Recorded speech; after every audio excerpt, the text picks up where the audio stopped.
Amém? Que bom que nós estamos na casa do Senhor, podendo adorar o nosso Deus e bendizer o nome daquele que vive para todo sempre. Eu quero que você abra comigo a sua Bíblia no livro de Romanos, capítulo 15. Romanos, capítulo 15. Versículo de número 4. Hoje nós vamos falar sobre a escrita de um salmista chamado Asaf. E nós vamos aproveitar o que o apóstolo Paulo escreve em Romanos capítulo 15, versículo 4, para darmos início àquilo que nós vamos falar. Todos abriram? Porque tudo o que dantes foi escrito, para nosso ensino foi escrito. Diga amém. Então, tudo o que está escrito na Bíblia foi escrito para que pudesse ensinar a mim e ensinar a você. Para que pela paciência e consolação das Escrituras tenhamos esperança. Então, você olha para a Escritura, você olha para a Palavra de Deus e você adquire paciência, você adquire sabedoria e consolação. Podemos assentar. Abrindo comigo a sua Bíblia no livro de Eclesiastes. Vá lá comigo em Eclesiastes, capítulo 4, versículo 1. Eu quis ler o versículo de Romanos, para que Paulo confirme a todos nós a importância que nós devemos dar àquilo que está escrito. Como é importante você honrar e respeitar a Escritura, a palavra de Deus. Existem pessoas que não têm pela palavra de Deus o respeito devido, o temor devido, a honra devida, não oferece a honra devida à palavra de Deus. E nós, como filhos de Deus e como cristãos que somos, devemos aprender a honrar a palavra de Deus adequadamente como ela deve ser honrada. A Bíblia diz em Eclesiastes capítulo 4, versículo 1. Depois voltei-me e atentei para todas as opressões que se fazem debaixo do sol. E eis que vi as lágrimas dos que foram oprimidos e dos que não têm consolador. E a força estava do lado dos seus opressores, mas eles não tinham consolador. Como é que faz quando a força está do lado do seu inimigo? Quando as vantagens estão do lado do seu inimigo. O que é que leva um cristão a estar numa situação assim? Quando um cristão se depara e percebe que o que está vindo contra ele é muito forte, e aqui o texto diz assim, que eles não tinham consolador, eles não tinham quem os ajudasse. Paulo diz em Romanos 15, que tudo que foi escrito serve para nos ensinar. Então eu quero agora fazer menção do que o Asaf, o salmista Asaf escreve, que tem muito a nos ensinar sobre um povo que teve muito, mas não deu valor em nada. Quero que você vá comigo em Salmos 78. Salmos capítulo 78. O salmista começa a fazer um relato sobre o povo de Israel. Começa a falar sobre todas as situações que eles viveram. Todas as situações. O tema da mensagem é 7 maneiras de fortalecer o seu inimigo. Existem 7 coisas que você pode fazer para dar força ao seu inimigo. Aí você decide se você quer fazer isso ou não. Se você quiser a força do seu lado, você tem que fazer o contrário. Se você quiser que o inimigo seu seja fortalecido, você faz justamente o que Israel fez. Você é um ser humano que trabalha contra você? Porque você olha, o mundo está cheio de seres humanos que trabalham contra si mesmo. Fazem para a destruição do lar, fazem para a destruição da saúde, fazem para a destruição da vida. Nós não somos mais apenas seres humanos, nós somos filhos de Deus. E como filhos de Deus, nós temos dentro de nós a ação, o domínio e o poder do Espírito Santo. Então, isso aqui que Asaf começa a relembrar o povo, ele começa a salientar aos olhos do povo, fazendo ali uma retrospectiva, para que os olhos do povo fossem abertos e eles pudessem puxar a memória. E como é importante nós termos memória. E aí você vê o povo caindo no mesmo erro que caiu. Como é que se faz para não cair no mesmo erro que caiu anteriormente? Será que nós não deveríamos de vez em quando rebobinar a fita e lembrar aquilo que nos levou a cair, seja o que for, e confessar novamente, vasculhar novamente, olhar e analisar, e buscar e chorar a miséria se for preciso, e fazer o que for necessário? Porque às vezes dá a impressão que nós, quando deixamos os nossos pecados, e às vezes se torna muito confortante a palavra de Deus lançar os nossos pecados no mar do esquecimento, como alguns dizem, e proibir de pescar, fica tão confortante para nós, que dá a impressão que nós nos esquecemos que a raiz do pecado está em nós, e que Jesus Cristo não veio nos limpar apenas, Ele veio arrancar o domínio do pecado de dentro dos nossos corações. Existem sete maneiras do cristão dar força ao inimigo, dar a glória ao inimigo e dar a força ao cativeiro. Vamos começar pela primeira. Salmos 78, versículo 1. Asaf diz assim: escutai a minha lei, povo meu. Inclinai os vossos ouvidos às palavras da minha boca. Abrirei a minha boca numa parábola, falarei em enigmas da antiguidade, ou seja, foi escrita, aconteceu e serve para mim e serve para você, os quais temos ouvido e sabido, e nossos pais nos têm contado. Não nos encobriremos os seus filhos, mostrando à geração futura os louvores do Senhor, assim como a sua força e as maravilhas que fez. Porque ele estabeleceu um testemunho em Jacó, pôs uma lei em Israel, a qual deu aos nossos pais, para que a fizessem conhecer a seus filhos, para que a geração vindoura a soubesse.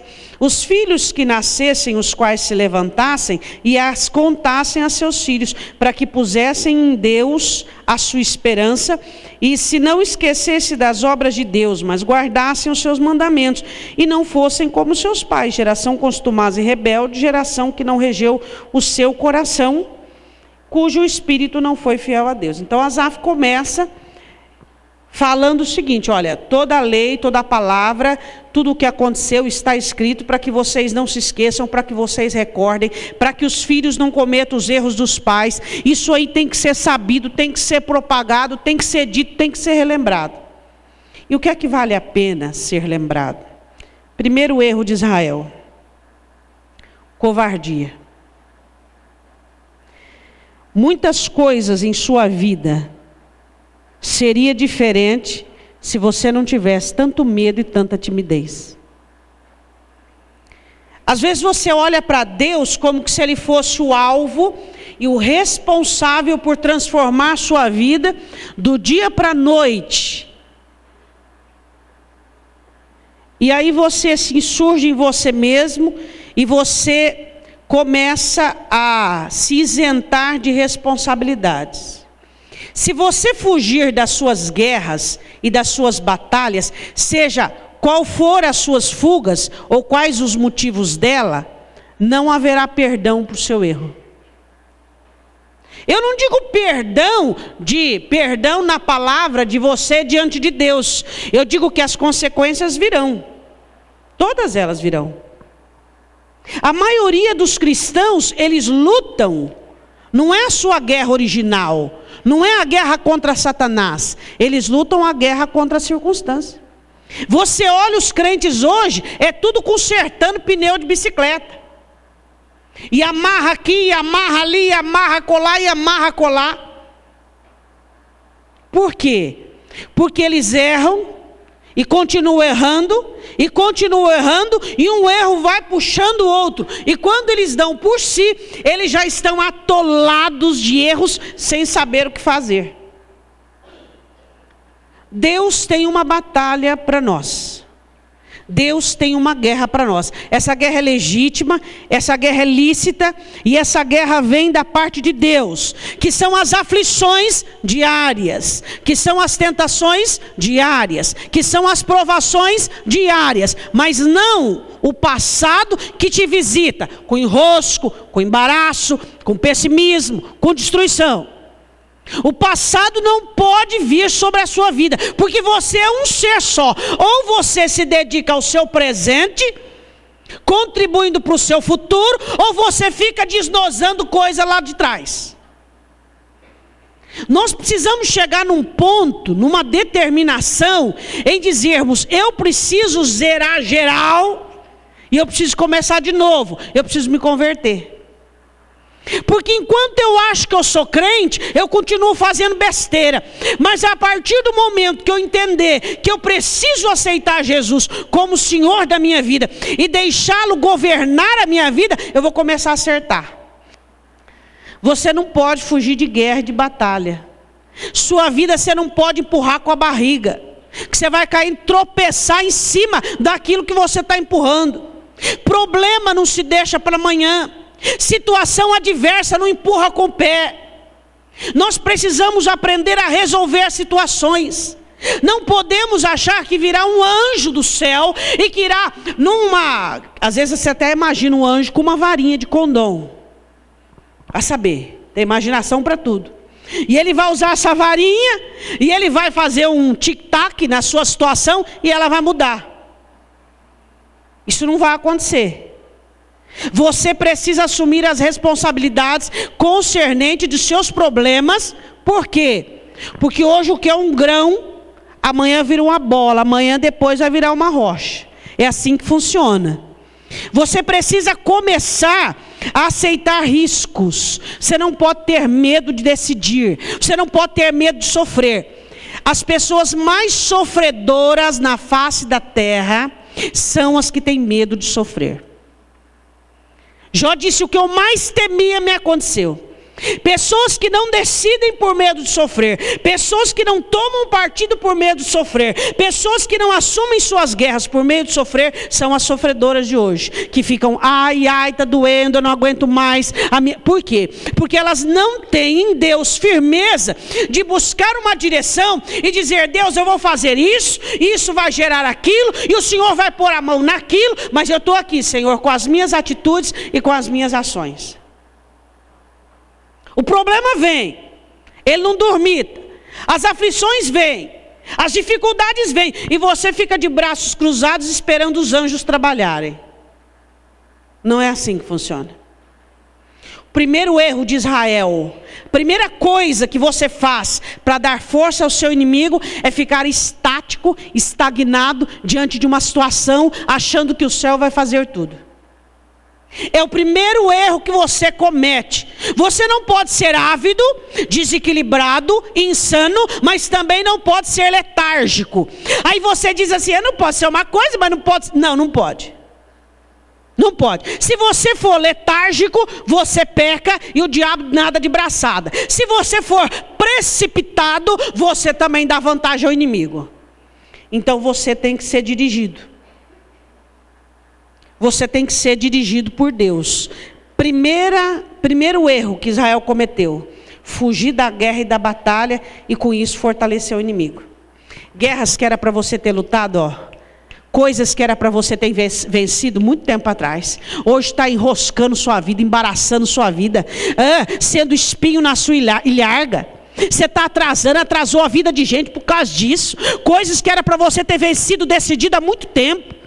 E você está embaraçado, não sei se eu vou, não sei se eu fico, não sei o que eu faço. A palavra não sei não é palavra nem frase que habita na boca de crente. Crente usa uma outra terminologia. Crente usa assim, ó, não é hora e não é tempo. Aquieto que eu sei que Ele é Deus e Ele vai se manifestar. A palavra não sei não habita na boca do cristão. O cristão não usa a palavra não sei o que está acontecendo, não sei. A palavra do cristão é, eu vou aquietar e eu vou conhecer que Deus é Deus. Agora é a hora de aquietar, não é a hora do não sei, é a hora do aquietar. Daqui a pouco Deus vai falar o que é que tem que fazer. Versículo de número 9, primeiro erro de Israel. Os filhos de Efraim armados e trazendo arcos. Diga, eu tenho recurso.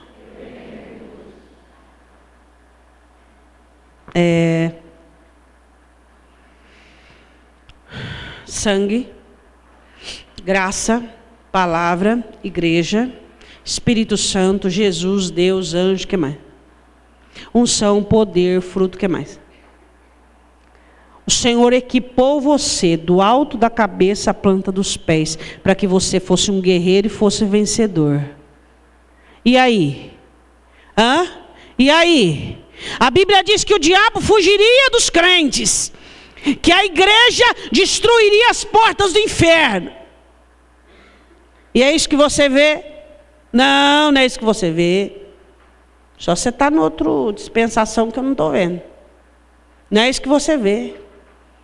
Você vê crente embaraçado, embananado por coisas interiores, que dirá lutar com o diabo, ele nem sabe o que é vencer o diabo. A Bíblia diz, os filhos de Efraim armados e trazendo arcos, viraram as costas no dia da peleja. Guerra. Você está numa terra que está em guerra. Você não está numa terra de paz. Jesus diz, quem é que tem capa? Vende e compra uma espada. Você está num tempo de guerra. Satanás e as suas miríades de demônios quer desfazer o que Deus tem feito na sua vida, quer destruir, desanimar, ofuscar, quer colocar você para baixo, e você fica aí olhando como se estivesse perdido, cachorro perdido na mudança. Uma batalha. Você está numa batalha e numa guerra. Todo dia, Satanás, enquanto você dorme, ele está planejando coisas contra a sua vida. Planos recentes, planos medianos e planos para o futuro. Todos os dias. E lá não está você em oração. Senhor, livra-me do mal. Senhor, guarda-me do mal. Dá-me sabedoria. Senhor, eu quero lutar as pelejas que o Senhor tem para mim. Qual é a luta de hoje? Qual é a batalha de hoje? Porque, irmãos, dá a impressão que nós estamos querendo o céu na terra. O céu não vem para a terra. A não ser aqui, ó, dentro do meu e do seu coração. Aqui é tempo de peleja, aqui é tempo de guerra, aqui é hora de batalha. Você vê um crente enfrentando uma batalha, parece que ele é a pior pessoa do mundo, parece que Deus está de mal dele, parece que ele está com raiva de Deus, porque ele está enfrentando uma batalha. Que isso, meu irmão? Aqui é tempo de guerra, aqui é tempo de batalha. Você batalha contra os males que existem dentro de você, fora de você, e contra aqueles que ainda virão. E às vezes até com os males que estão dentro dos outros. É mal para todo gosto, todo custo e gênero e qualquer sentido. E aí? Batalha. Primeiro erro, não fuja das guerras. Não se sinta vitimado. Se você fugir da guerra, você está fortalecendo o seu inimigo. Só pelo fato de você não estar na peleja, o diabo já ganhou. Não tem oponente? Você é um oponente a Satanás? Você tem que ser. Você tem que ser. A Bíblia diz, resistir o diabo e ele fugirá de vós. A sua luta não é contra a carne e contra o sangue, mas contra demônios. E como é que você vai ser páreo para um demônio? Debaixo da cobertura do sangue de Cristo, todos os dias, todos os dias. A Bíblia diz assim, versículo 10. Não guardaram a aliança de Deus, recusaram andar na sua lei, esqueceram-se das suas obras e das maravilhas que lhes fizeram ver. Maravilhas que ele fez à vista de seus pais na terra do Egito, no campo de Zoan. Dividiu o mar e os fez passar por ele, fez com que as águas parassem como um montão. De dia os guiou por uma nuvem, de noite por uma luz de fogo. Fendeu as penhas no deserto, deu de beber como se de grandes abismos. Fez sair fontes da rocha e fez correr as águas como rios. Não era suficiente para eles enfrentarem qualquer tipo de batalha que houvesse? O que Jesus fez por você não é suficiente para você enfrentar todas as batalhas, sejam elas humanas, sejam elas emocionais e sejam elas espirituais? A guerra está aí. A batalha está aí. Aí você vai ficar, coitado de mim, porque minha vida é só assim, minha vida é desse jeito, porque eu não aguento mais, porque eu estou cansado, porque você vai dar essa chance para o diabo? Se ele não tiver oponente, ele já ganhou. Você tem que ser um oponente à altura. E de preferência, lutar no teu terreno. Por quê? Porque tem muita gente que luta, mas luta lá no terreno do inimigo. Jesus disse isso: quem não é comigo é contra mim. Tem gente que luta para destruir a vida dele. Isso é uma loucura, mas acontece. Segundo fortalecimento do diabo, para o diabo, versículo 17. E ainda prosseguiram em pecar contra ele, provocando o Altíssimo na solidão. Tentaram a Deus nos seus corações, pedindo carne para o seu apetite. Falaram contra Deus e disseram: acaso pode Deus preparar-nos uma mesa no deserto? Eis que feriu a penha, as águas correram dela, arrebentaram ribeiros em abundância. Poderá também dar-nos pão ou preparar carne para o seu povo? Portanto, o Senhor os ouviu e se indignou, e acendeu um fogo contra Jacó, e o furor também subiu contra Israel, porquanto não creram em Deus, nem confiaram na sua salvação. Porventura, Deus pode fazer uma mesa no deserto? Segundo o fortalecimento do inimigo, que você dá ele assim de bandeja, quando você está passando por um deserto, por uma situação difícil, você resolve ser incrédulo. Lá no mundo você tinha tudo para ser incrédulo. Você podia ser incrédulo ao quadrado. Só que você se converteu. Se você começar será que Deus pode? Será que Deus é poderoso? Será? O que será da minha vida? Será que Deus se esqueceu de mim? Será que as coisas fugiram do controle de Deus? Será que Deus pode? Se você optar pela incredulidade, você está frito. Na aflição, no problema, você não pode ser incrédulo.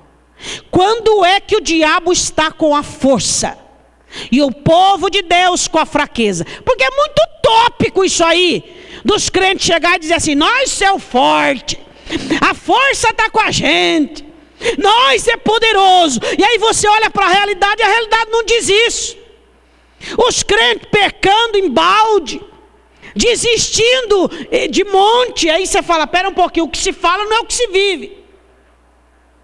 É muito fácil essa apologia que nós temos de falar, esses discursos bonitos que nós temos.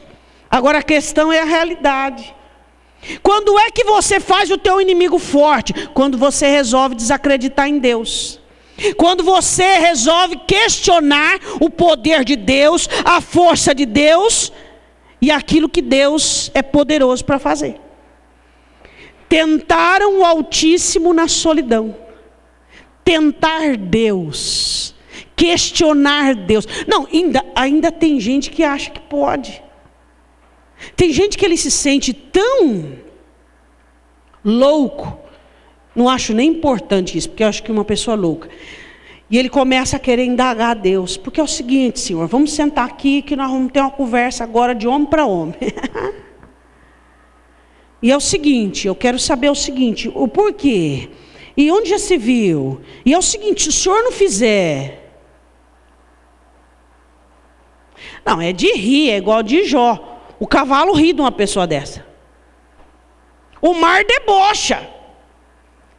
Não, é louco. A Bíblia diz em Provérbios: contra Deus não tem sabedoria nem inteligência, não. Agora, o diabo quer que quando você passe um momento difícil, realmente você comece a colocar as asinhas para fora. Por quê? Porque aí, o que acontece? Irmãos, eu fico impressionado com a coisa, presta atenção. Israel já tinha todas as nações para lutar contra elas. Eles precisavam criar inimizade com Deus? Você já tem o diabo lá fora. Lá fora, profeticamente. Ninguém entendeu, então tudo bem. Nós já temos o diabo lá fora. Nós vamos arrumar inimizade com Deus? Só se a gente for louco, irmão. Nós vamos arrumar inimizade com Deus? Não podemos fazer isso. Israel tinha as nações como inimigo. E aí eles tiveram Deus como inimigo. Quando é que você fortalece o seu inimigo? Quando você não se comporta adequadamente diante de Deus, você está fortalecendo o seu inimigo. Por exemplo, Tiago diz, o que Tiago diz? Se vocês são amigos do mundo, vocês são inimigos de Deus. Como é que eu sou inimigo de Deus? Se eu sou amigo do mundo. A segunda coisa que você faz que fortalece o seu inimigo é quando você resolve desacreditar em Deus na hora que você mais precisa de fé. Você está numa boa agora, vivendo. Você está precisando de fé? Não, ela está ali guardada, ela é um fundamento. Mas vai chegar uma hora, não vai, que você vai precisar de fé? Um caos, uma doença, um problema, uma tragédia, um inesperado. Você vai precisar usar a fé. E aí, você vai ter fé para usar? Essa é a situação. Quer dizer que a hora que você mais precisa de fé, você não tem fé para usar? O povo resolveu questionar Deus e duvidar de Deus.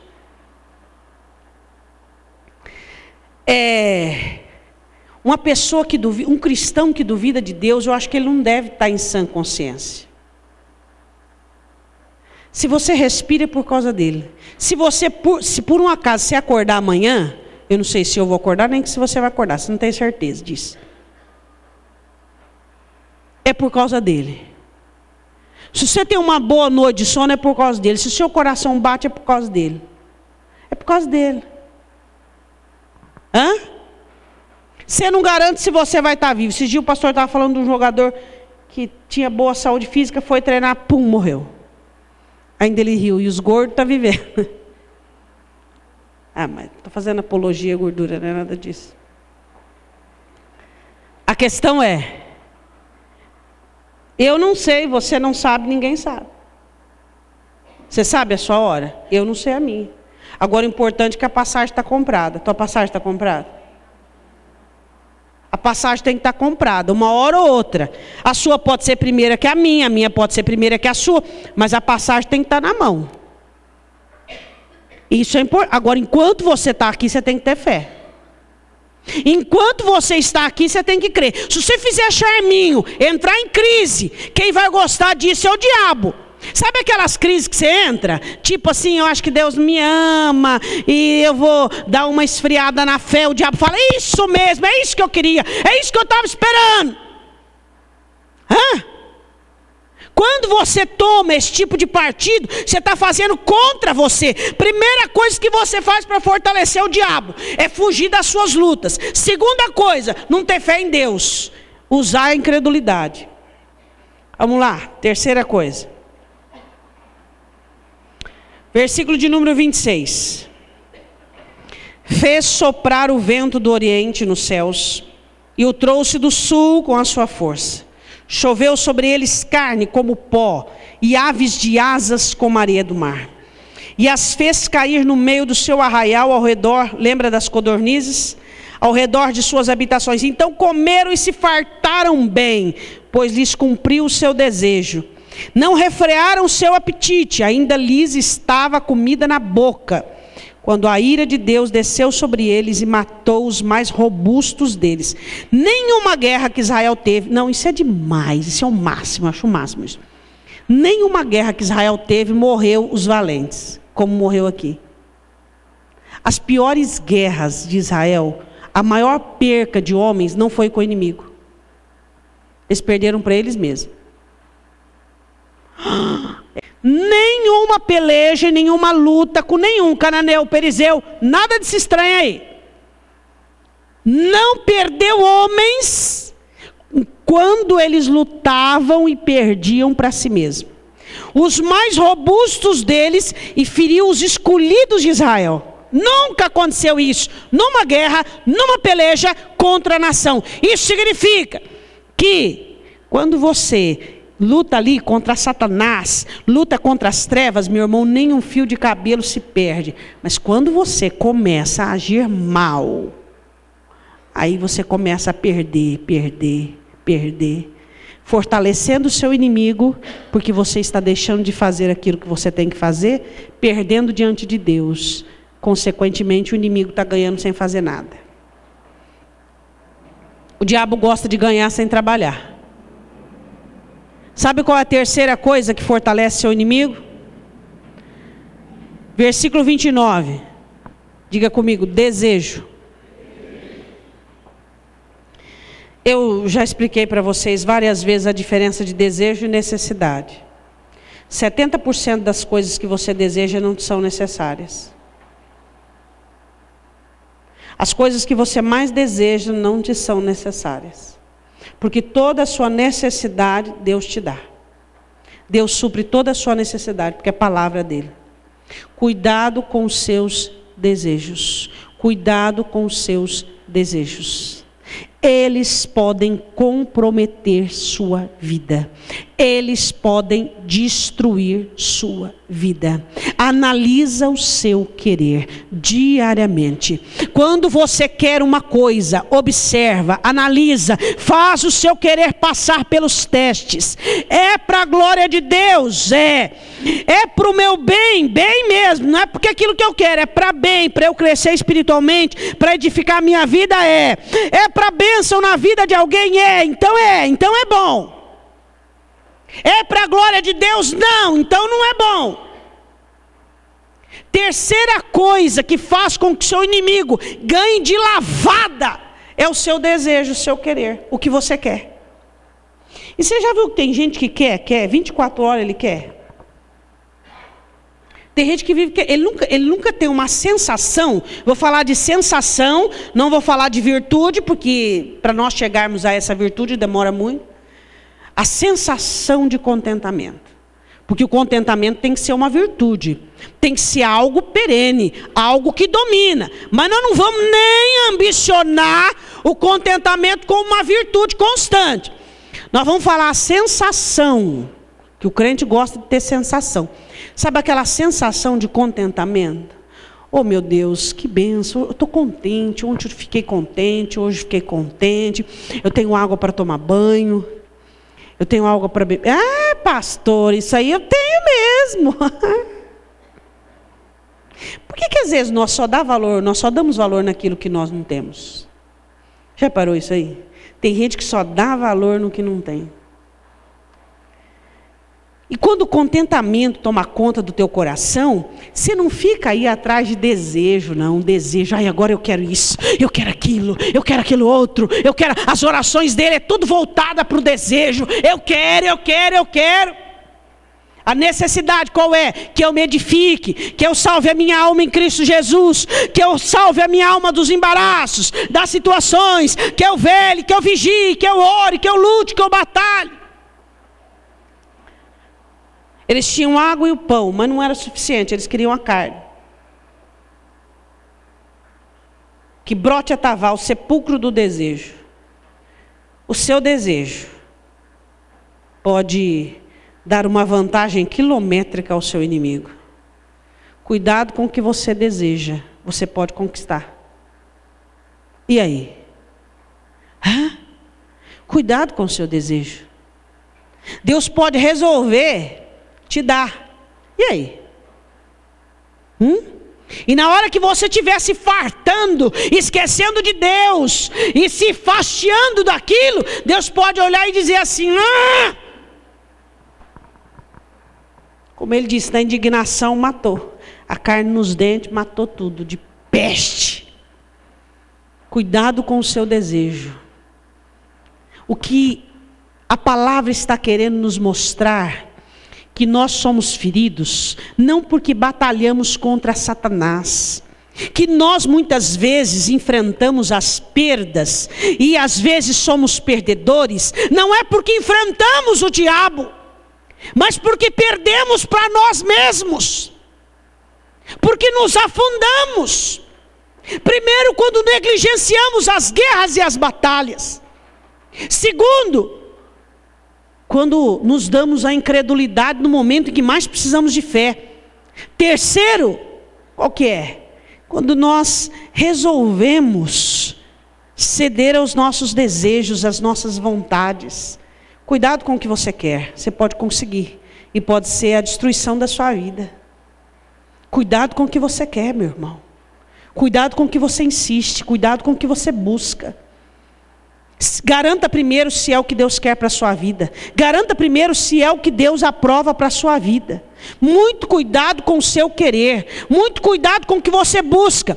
Você pode alcançar e aí fica complicado. Versículo de número 34.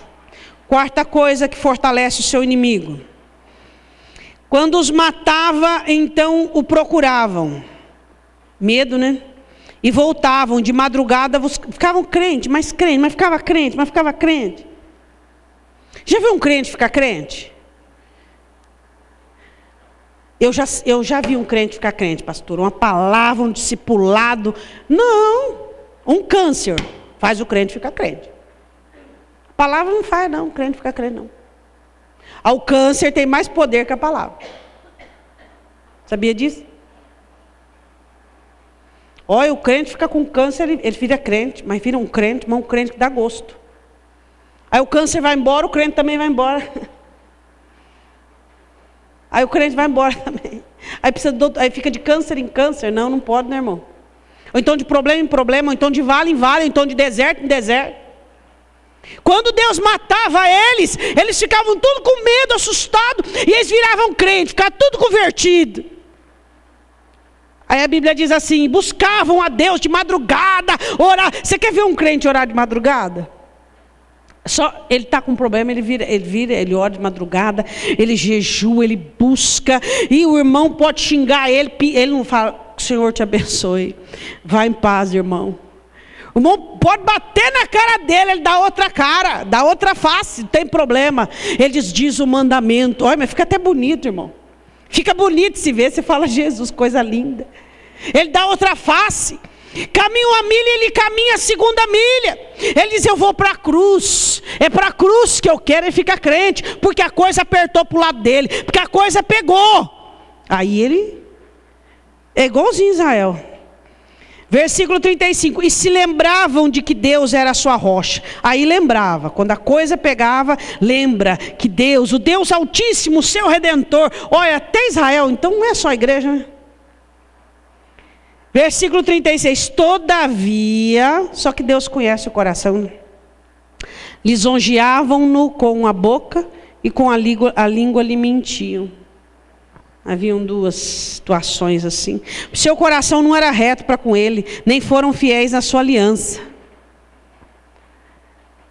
Quarta coisa que você fortalece o inimigo, hipocrisia.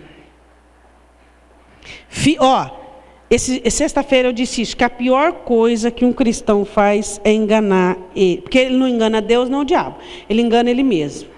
Então ele fala assim, ele se acha crente. Então ele diz assim, eu sou crente, eu sou um crente poderoso. Olha, eu preciso mostrar para aquele irmão, preciso mostrar para ele. Olha, preciso. A pior coisa que você faz na sua vida. Você tem que ser o que você é. Ainda não estou transformado nisso. Não, mas eu preciso mostrar porque eu canto. Eu preciso mostrar porque eu prego. Preciso mostrar porque eu sou diácono. Então eu tenho que mostrar. Eu não tenho que mostrar nada. Deus odeia hipocrisia. Porque o ser humano, ele julga tudo errado, né? Aí ele vê o irmãozinho, aquele irmão, sabe assim? Aquela aparência de santidade assim. Aí fala, gente, mas que irmão abençoado. Aí chega o outro na igreja assim. Pasma, senta lá. Fala, nossa, esse irmão tem que se converter. Aí Deus olha e fala assim, realmente você não sabe ver nada. Esse aí é tudo mentira, tudo hipocrisia, tudo tá, dentro dele isso é pouco caiado. Aquele outro está na verdade dele, ele não está bem, está daquele jeito, deixa ele e eu. Pior coisa que você pode fazer é ser hipócrita. O que você é, tem que estar ali, ó. Não sou. Deus ainda não fez, eu ainda não deixei. A coisa não aconteceu, mas não vou forjar, não vou fingir, não vou querer imitar. O que acontecia? Quando Deus os corrigia, quando Deus matava uns, eles ficavam bonzinhos, temente, buscavam a Deus. Mas Deus sabia que o coração deles não era reto. Com a boca eles falavam uma coisa e com a língua outra. Então não adianta. Não, eu não sou isso aí não, Deus. Ó, a pastora pregou aí sobre santidade. Eu não sou santo não. Olha, Senhor, a coisa que está feia. Senhor, não me ajudar, Senhor, tenha misericórdia de mim, até aproveitar essa oportunidade aqui, eu quero confessar aquele pecado que eu cobicei aquela mulher lá. E olha, Senhor, a coisa é feia, em mim, olha, as raízes é terrível.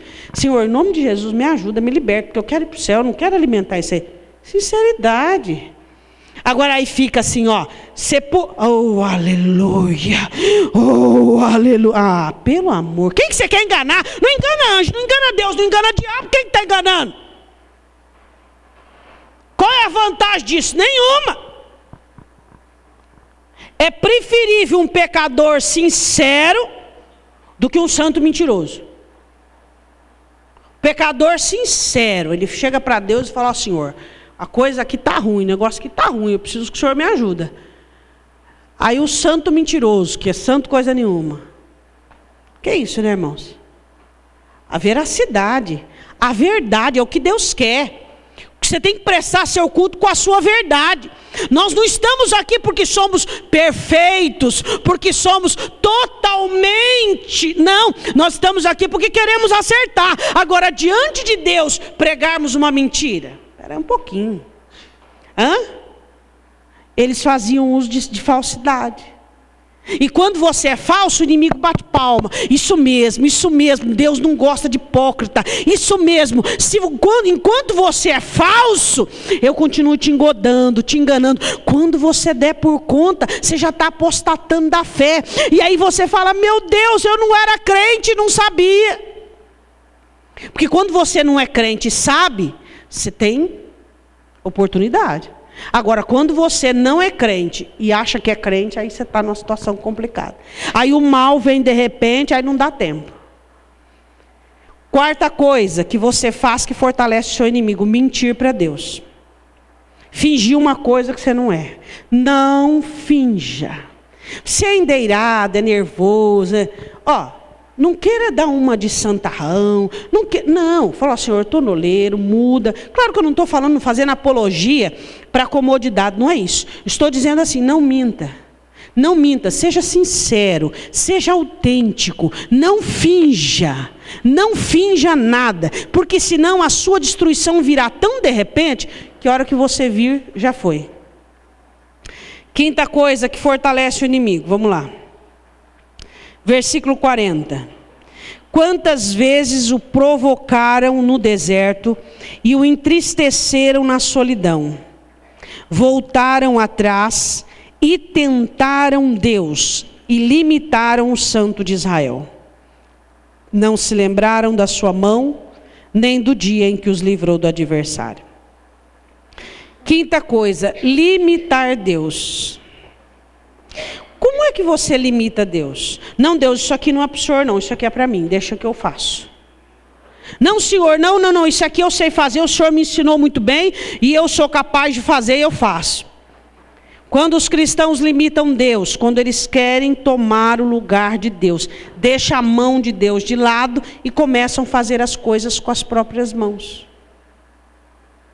Quando você põe a mão num negócio e tira a mão de Deus, o diabo faz: que beleza, agora a coisa vai virar, vai entornar o caldo. Porque você pôs a mão na situação. Custa olhar para Deus e dizer: Senhor, a sua mão tem poder. O Senhor é que tem poder, isso aqui está na tua mão. Eu não vou fazer do meu jeito, eu não vou fazer da minha maneira, porque eu sou humano. Isso aqui precisa da tua mão, Pai. Quando o Senhor fizer a tua parte e dar ordem para mim fazer a minha, então o Senhor vai me dirigir e mostrar como é que eu vou fazer. Não ache que Deus é limitado. Mas Deus está demorando muito, então faz um bezerro. Faz um bezerro. Tem gente que diz assim, mas eu vou fazer porque Deus está demorando muito. Faz um bezerro então, igual Israel fez. Tem gente que vive fazendo bezerro de ouro. Por quê? Porque não sabe esperar o tempo. Tem tempo, irmãos, que é só para ficar quieto. Mas é só para ficar quieto. É tempo de ficar quieto. O que eu vou fazer? Ficar quieto. O que eu vou fazer? Vou ficar quieto. Qual vai ser a minha atividade? Ficar quieto. Existe tempo em que você tem que aguardar. Existe tempo em que Deus está trabalhando, mas eu não estou vendo nada. Mas quem disse que é para você ver? Ele trabalha lá em cima, depois faz descer na terra. É só para você ficar caladinho. Vai fazendo a sua obrigação do dia a dia e ficar caladinho. Olha, veio uma mensagem sobre sonho, sobre projeto. Deus, eu tenho um monte de sonho e agora eu vou começar a pôr meu sonho em prática. Não é hora de pôr sonho em prática. Não consegue discernir tempo, não consegue analisar tempo, começa a limitar Deus, começa a achar que Deus não vai fazer, então se Deus não vai fazer, eu faço. Aí faz só para complicar a vida. Aquietai-vos e sabei que eu sou Deus. Coisas boas são boas quando são feitas no tempo delas. Quando uma coisa boa é feita no tempo errado, se torna uma maldição na sua vida. As coisas boas são boas quando são feitas no tempo certo. Então são boas, do começo ao fim. Não limite Deus. Ou você acha que Deus perdeu o controle da sua vida? Só porque a coisa está de cabeça para baixo? Você acha que Deus perdeu o controle? Que Deus está dormindo? Que Deus não tem litígio nisso? É isso que você acha? Sexta coisa, vamos lá. Versículo 52. Mas fez com que o seu povo saísse como ovelhas, e os guiou pelo deserto como um rebanho. E os guiou com segurança, que não temeram, mas o mar cobriu os seus inimigos. Falando da proeza que Deus fez. E os trouxe até o termo do seu santuário, até este monte que a sua destra adquiriu. Expulsou os gentios de diante deles, lhes dividiu uma herança por linha, fez habitar em suas tendas as tribos de Israel. Contudo tentaram e provocaram o Deus Altíssimo, e não guardaram seus testemunhos, mas retiraram-se para trás, portaram-se infielmente com seus pais, como seus pais, viraram-se como um arco enganoso. Sexto mal que você faz para si e bem que você faz para o inimigo: retroceder, voltar atrás. Tem gente que diz assim: a minha vida não vai para frente. É você quem não vai para frente. Como é que você quer que a sua vida vá para frente? Existem pessoas que não conseguem dar continuidade àquilo que Deus começou na vida delas. Deus começou um projeto de restauração, de reconstrução, de regeneração, e essa pessoa não consegue manter-se firme. Cada hora a cabeça está num lugar, cada dia pensa de um jeito. Até se o papagaio fugir da casa de não sei de quem, que aprendeu a falar uma frase não sei de onde, é perigoso falar, pega ali um papagaio fugitivo, e ele fala que é Deus que está falando com ele, mas a frase aprendeu lá na casa daquela pessoa lá. Você tem que ter um padrão, e até para você mesmo você tem que falar não. Eu quero desse jeito, mas os meus princípios não permitem, então não. Você fala não para você? Você tem que falar não para você. Não, estou errado. Não, não posso fazer isso. Não, não pode ser dessa maneira. Não, eu não posso agir assim. Você tem que aprender a falar não para você. Você tem que ser firme. Quem é que o diabo derruba? Quem é fraco. A Bíblia diz em Provérbios: se te mostrares fraco no dia da peleja, que a sua força é pequena, não é que a peleja é grande. Sexta coisa que você dá de vantagem para o seu inimigo é assim, Cada dia Deus fala de um jeito, Deus não muda, mas para Ele, cada dia Ele quer de uma maneira, cada dia Ele se comporta de um jeito. O seu comportamento é a fé que Deus vê. Fé não é sentimento. Seu comportamento é a fé que Deus vê. A fé que Deus vê é o seu comportamento. Você acha que Deus vai ver a fé sentimental, emocional? Não. Qual é a fé que Deus vê em você? Seu comportamento. A sua atitude diante da situação. A sua firmeza. Eu decidi isso, Deus me dirigiu isso. Não ficar tipo assim com recaída, não. Mas se eu tivesse... mas por quê? Você já não decidiu? Está pronto, está decidido. Para de ficar olhando para trás. Para de ficar retrocedendo. Para de querer ficar voltando àquilo que foi. Para.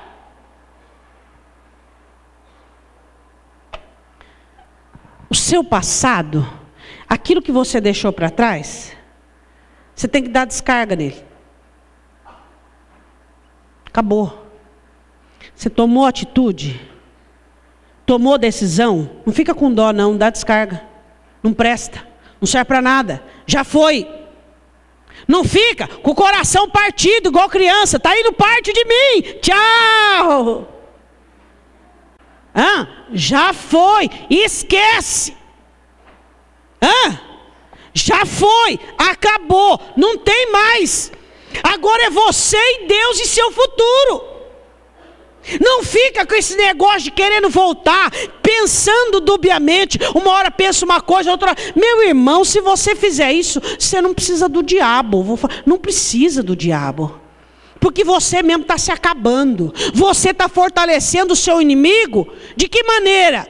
Com a sua indecisão. Com esse comportamento dobro que você tem. Decidiu uma coisa, seja firme. Seja firme naquilo. Mas vai doer, qual o problema? Mas eu vou sofrer, qual é o problema? Você não decidiu? Está decidido. Você não tomou uma posição diante de Deus? Irmão, tudo que Deus quer de você é que você tenha posição. Isso Deus não vai te dar, querido. Tem coisas que Deus não faz, é você que tem que fazer. Você tem que ter uma posição. Você tem que ter uma determinação. Eu creio e acabou. Eu espero, é isso que eu quero, é isso que eu busco, é isso que eu, diante de Deus, fiz um propósito. Pode vir tempestade, pode vir amigos, pode vir, está firme no meu coração, está fechado. Se você não se comprometer com aquilo que você ora, com aquilo que você busca, você não vai alcançar. Você tem que se comprometer. Mas é difícil. Fácil se você tivesse sido um aborto, aí seria fácil. Jó disse, por que eu não fui um aborto? Você já não foi um aborto, então a partir de agora, seja bem-vindo à vida, seja bem-vindo ao mundo. Mas viver é difícil. Acho que para o inferno é pior, né? Não? Vença suas dificuldades, vença seus problemas. Não deixe que você faça como Israel e perca para você mesmo. Nunca Israel teve guerras que perdeu tanto quanto os castigos. O cristão hoje não perde para o diabo, não é o diabo que rouba. Porque o cristão, ele faz gigantesco as obras do diabo, né? Ele maximiza Satanás. O diabo roubou. De quem que o diabo rouba? De quem é infiel. O diabo destruiu. De quem que o diabo destrói? Quem murmura. O diabo mata. Quem é que o diabo mata? Quem está vivo. Você não está vivo, você morreu em Cristo Jesus. Ele maximiza as obras do diabo. E ele não percebe que ele está perdendo para ele mesmo. É ele que está falando, Satanás. Satanás, Ele está fortalecendo o inimigo com os nãos, com a desobediência, com aquilo que ele não pratica, com aquilo que ele não faz. Não retroceda, não volte atrás, seja uma pessoa firme. Mas eu estou ofendido, qual é o problema? Tem gente que quando ele está ofendido, ele muda de posição. Aí o diabo já sabe também, então o diabo vai fazer ele ficar ofendido para ele mudar de posição. Tem gente que muda de posição quando, sei lá quando. Você é uma pessoa firme?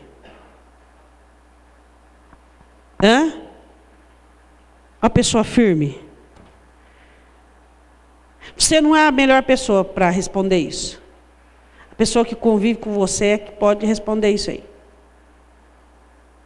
E é bom morar com gente firme, sabia? Gente de caráter, de integridade. Como que é bom? Dá segurança. Sabia? Agora a gente de cabeça oca, a gente de cabeça vazia, cada hora pensa uma coisa, cada hora age de um jeito, pelo amor de Deus. Nem você sabe que jeito que vai ser. Cada hora você pega ela de um jeito. Seja uma pessoa firme. Seja uma pessoa definida. Quem sou eu? Não, no que eu creio, no que eu acredito, está aqui, pronto. Mas a situação está desse jeito. A situação está, mas eu não estou. Tem gente que quando a situação está ruim, ele fica ruim. Quando a situação está distorcida, ele fica distorcido. Então ele não é um indivíduo, ele é uma sombra. A situação é o indivíduo e ele é a sombra. Conforme a situação. Espera um pouquinho, você é filho de Deus, você é cristão. Quem determina a sua vida é você. E não a sua vida determina. Não, é você quem determina. Você tem que ser firme. É isso que eu quero, é assim que vai ser. E desse jeito que vai acontecer. E vai lutar e trabalhar. Arregaça as mangas e para de preguiça. É assim que nós temos que fazer. Determinação. Sem determinação, o diabo ganha sem fazer nada. O inferno ganha. O inferno ultimamente está ganhando de braçada. Os crentes não querem lutar. Vive em incredulidade, vive no desejo, vive na hipocrisia, vive limitando Deus, fazendo tudo com a mão, vive retrocedendo. E por último, idolatria. Quando você põe algo no lugar de Deus, Deus vai embora. João diz: filhinhos, abstenhai-vos dos ídolos. O que é mais importante na sua vida? Se a resposta não for Deus, porque a gente é crente para responder as coisas, né? Quem que você mais ama? Deus. Quem que você serve? Deus. Qual a pessoa mais importante para Jesus? Mas quando a coisa aperta, ou quando a coisa fica boa, Deus fica em segundo plano. A coisa apertou, Deus vai para o segundo plano. Ó Senhor, hoje eu não posso esse mês, ou então não estou podendo, porque a coisa está apertada, o Senhor tem que entender. A coisa ficou boa, o Senhor dá um tempo aí que eu tenho que desfrutar das bênçãos que o Senhor me deu aqui, que é muito boa. Não posso ir na igreja hoje, não posso ler a Bíblia, porque o Senhor me deu muito trabalho, sou uma pessoa muito próspera, não tenho muito tempo para ler a Bíblia. Deus vai ficando em segundo lugar. Idolatria. E o diabo ama a idolatria. Porque ele sabe que Deus odeia a idolatria. Então o diabo ama a idolatria. Quando os crentes começam a pôr as bênçãos no lugar de Deus, a vida no lugar de Deus, a religião no lugar de Deus, tudo no lugar de Deus, eles são mais importantes do que tudo. E Deus? Deus é bom, mas o que eu gosto, o que eu quero, o que eu penso é que é o certo. Mas Deus manda fazer isso, mas eu não dou conta. Eu não consigo. Mas então como é que fica? Ah, não sei. Sei lá, Deus se vira aí comigo com as coisas. Versículo de número 58. Pois o provocaram a ira com os seus altos e moveram o seu zelo com as suas imagens de escultura. Deus ouviu isto e se indignou e aborreceu a Israel sobremodo. Por isso desamparou o tabernáculo em Siló, a tenda que estabeleceu entre os homens, suas imagens de escultura. Aí Deus abandonou os tabernáculos, o lugar onde Deus habitava, se manifestava. A presença de Deus foi embora por conta da idolatria.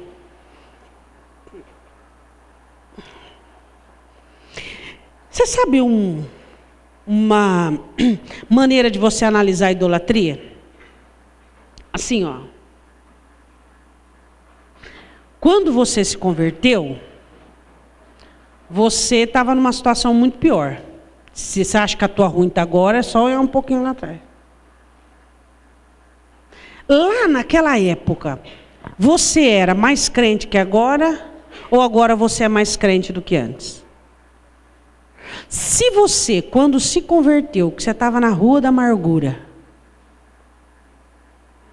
e hoje você é abençoado, se você é menos crente, cuidado que você está virando um idólatra. Se você é mais crente do que antes, então você se converteu de verdade. Você reconhece que Deus é tudo, que Deus te deu. Esse é um bom diagnóstico que faz. Só se analisar um pouquinho. Se as bênçãos têm tomado o lugar de Deus, porque tem gente que troca Deus pela bênção. A bênção, o abençoador, sai daí que o senhor é muito exigente. E põe a bênção ali. Coloca o trabalho no primeiro lugar. Não, eu gosto, sabe por quê? A palavra de Deus diz que, eu vou repetir de novo. Jesus conta que existem 3 coisas que vai deixar o povo no arrebatamento. Quais são? Você sabe de cor, né? Quais são? Comprei uma terra, eu tenho que ver. Conquista. Comprei uma junta de boi, tem que experimentar. Trabalho. Me casei, não posso ir. Conquista, trabalho e família. Está falado, está escrito. São as 3 coisas que vão impedir o crente de ir para o arrebatamento. Trabalho, conquista e família. Essas são as 3 coisas que vão impedir os crentes. São idolatria, torna idolatria. Trabalho, não tem tempo para Deus. Arrebatamento veio, ele está trabalhando, para a besta Ponte Cristo.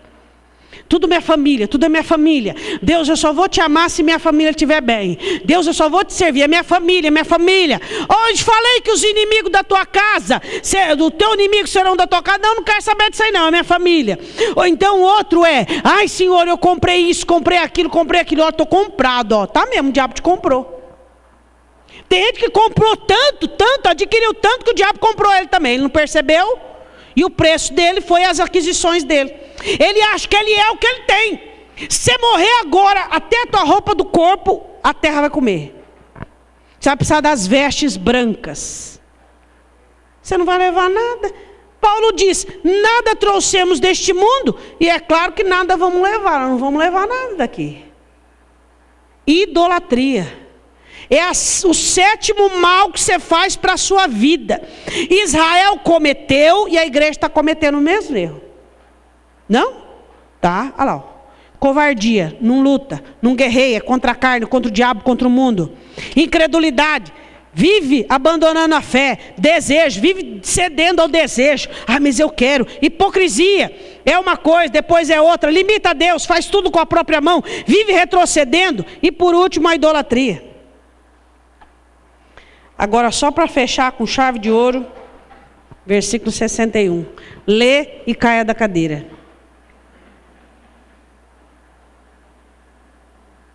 Como é que a força vai parar no cativeiro e a glória na mão do inimigo? Viu aí? O que você leu aí?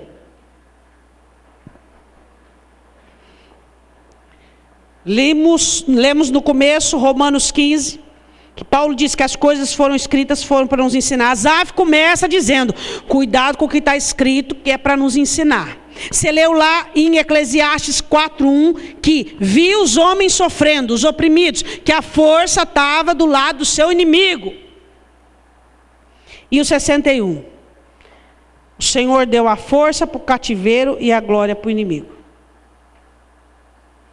Quando é que a força vai para o seu cativeiro? E a glória para o seu inimigo? Quando você comete um desses 7 erros. A força está do lado do inimigo. Aí você fala, Jesus, Jesus, Jesus. E não acontece nada. Você clama pelo dono da palavra e não quer a palavra. Você clama pelo dono do céu e não quer o céu. Você clama pelo dono do poder e não quer o poder dele. E aí, como é que faz? Deus deu para Israel Davi. Está escrito aqui. E para a igreja, quem é que Deus deu? Nesse texto, o salmista diz que Davi guiou Israel, versículo 68.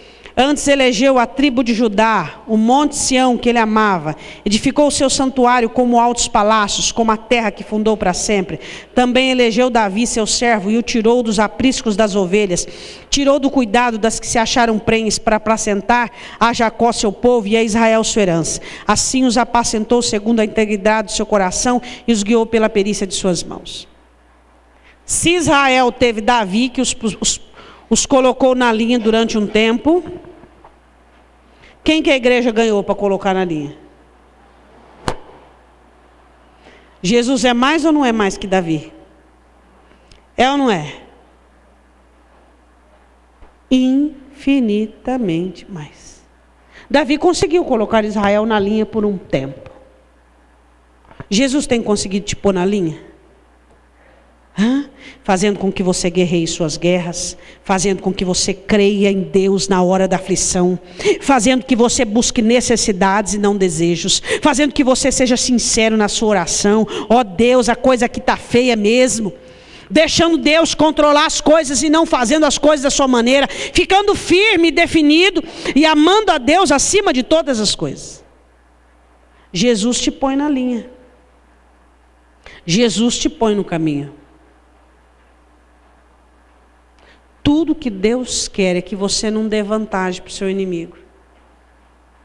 Aí a gente enche o gogó e a gente fala assim, porque Jesus pisou a cabeça do diabo e eu vos dou poder para pisar na cabeça de escorpião. O poder está aqui, ó. Esse é o poder. Fala aí para o teu irmão, esse é o poder. O poder é a palavra escrita, aquilo que foi escrito que nos ensina o que nós devemos fazer e o que nós não podemos fazer. Esse é o poder, a palavra de Deus. Você não pode dar ao seu inimigo vantagens. E o que você tem que fazer? Começar a ganhar, meu irmão. Começar a fazer, começar a trabalhar, começar a agir, fazer algo que seja para o seu benefício. Você tem certeza que você quer ser abençoado? Porque uma coisa é a utopia de nós acharmos que queremos. Quando eu quero, eu faço isso aqui. Porque uma coisa é eu querer a bênção. Outra coisa é eu ser a bênção. Deus olhou para Abraão e disse assim, você não vai ter bênção, você vai ser a bênção. Tu serás uma bênção.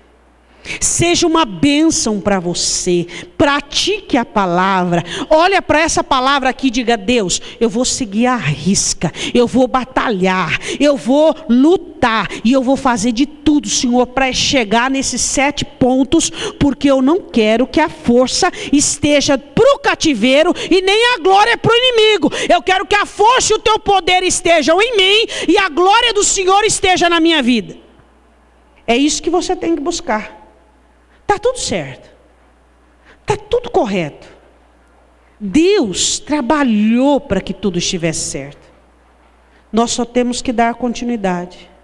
Nós só não podemos dar vantagens ao diabo.